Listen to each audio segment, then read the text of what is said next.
last speaker before you'll have dinner, so I'll go quick. So I'm Raag, I'm a radiologist at Stanford, and I'll talk to you about a couple applications of lower intensity focused ultrasound that we've been developing in our group. Broadly speaking, we're talking about two different interventions that we've been developing preclinically and are now trying to get into clinical trials this next year. One is ultrasonic drug encaging, and another ultrasonic CSF clearance. The work presented here is largely the result of the work of two absolutely outstanding graduate students in the group who are presenting this at ISTU and IUS. So ultrasonic drug encaging, which Brenda Yu has been validating in vivo for her thesis, uses targeted drug delivery with ultrasound-sensitive drug-loaded nanoparticles that we've developed.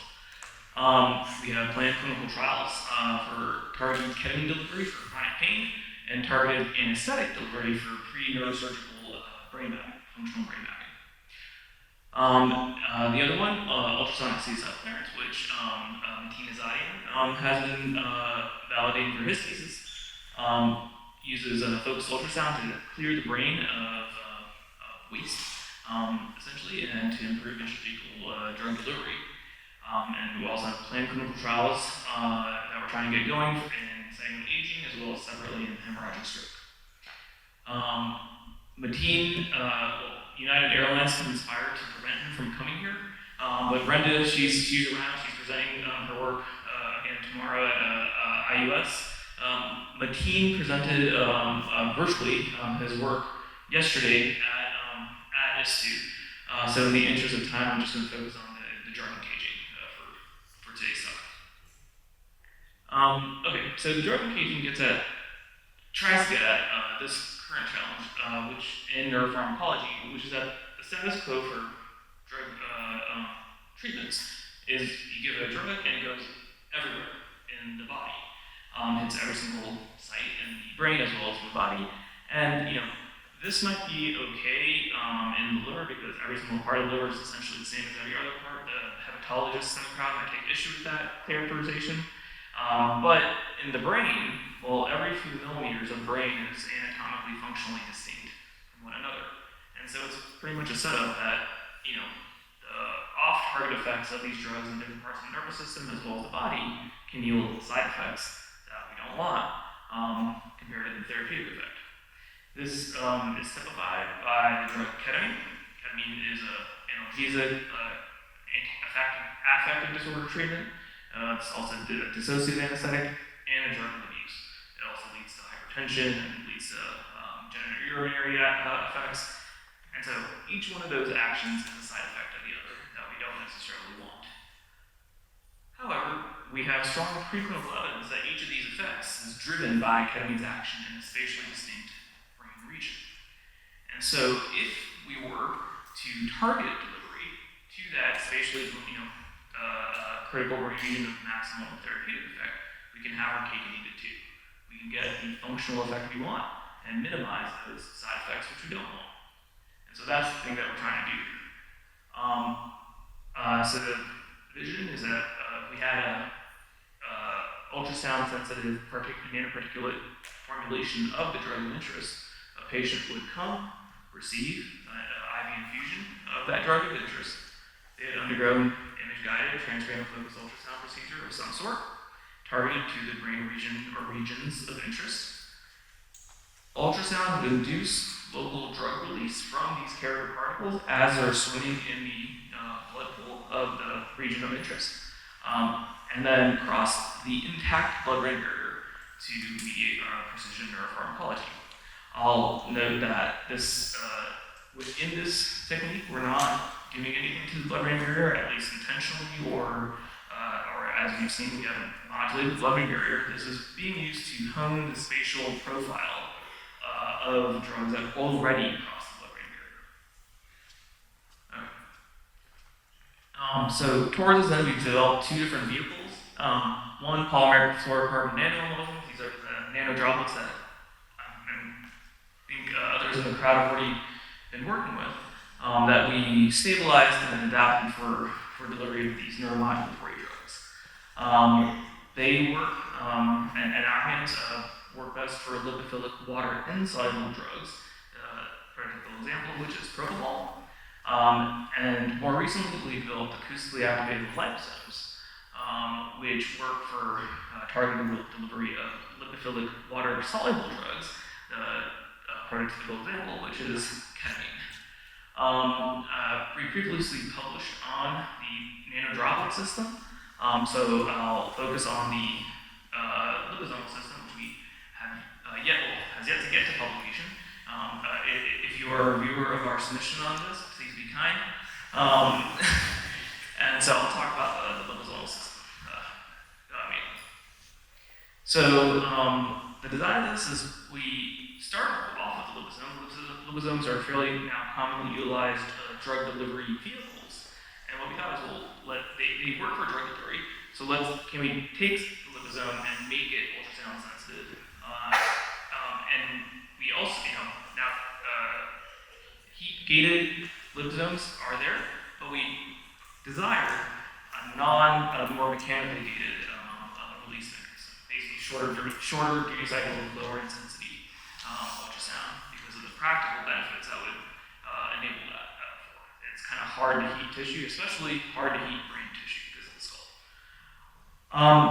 And there's a whole design process that we went through, but what we figured is if we could add ingredients into the liposome and shift its acoustic properties, speed of sound, viscosity, density, etc., then that could serve to increase ultrasound material interaction to then increase the permeability of the membrane to the drug. And what we focused in terms of things to add to the liposome, we wanted generally regarded as safe or so-called GRAS excipients.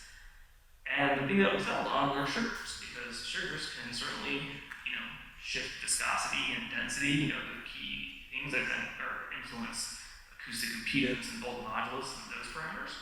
And it turns out, long story short, just 5%, a few percent sucrose added to the liposome turns something that doesn't really release in response to ultrasound into significant release, and that, as you add more, we get more release in response to the same ultrasound protocol. There is a limit here, though. If we add, say, 10% sucrose, we start seeing some instability in plasma incubation.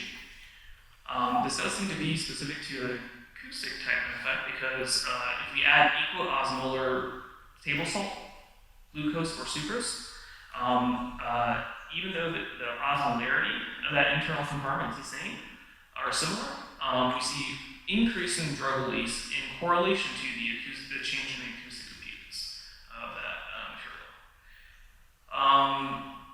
We see kind of realistic looking in vitro dose responses of, in this case, applied acoustic pressure with the amount of drug release, and intuitively we see more drug release as we go from room temperature to body temperature. But since we do see drug release at room temperature of some sort, we don't think that this is a thermal type mechanism.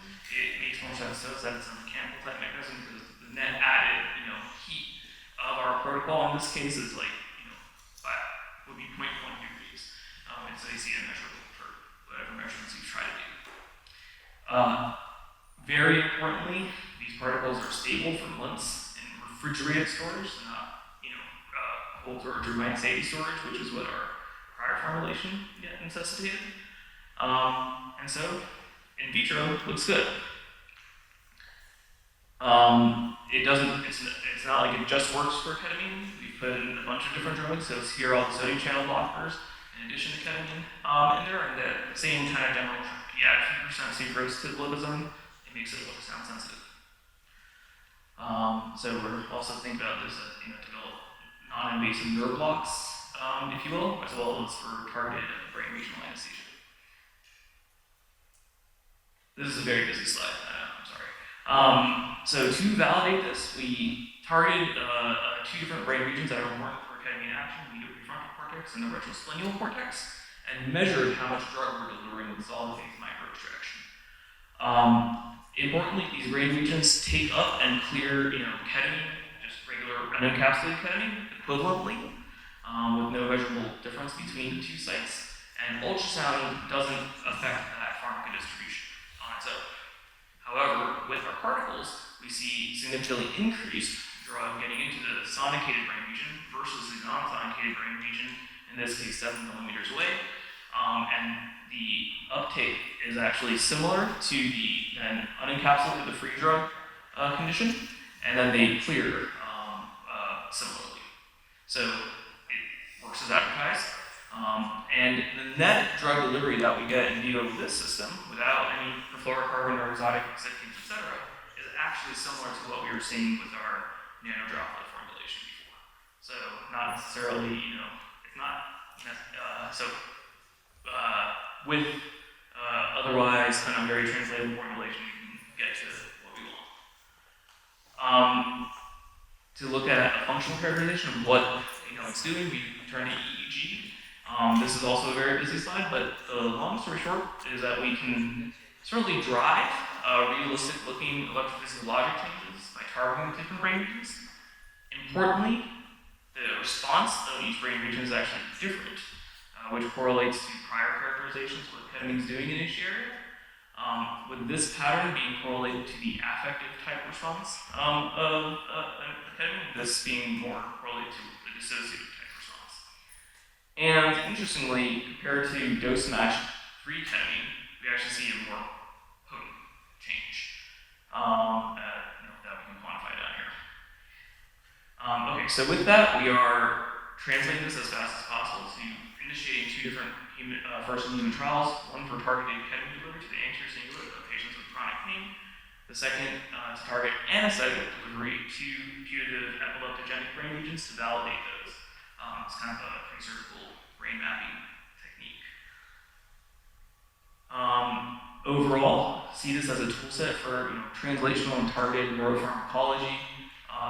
This could be used in diagnostic mode to do a kind of pharmacologic functional brain mapping, so target the drug of interest to different brain regions, in addition to as a pre-neurosurgical thing for brain mapping.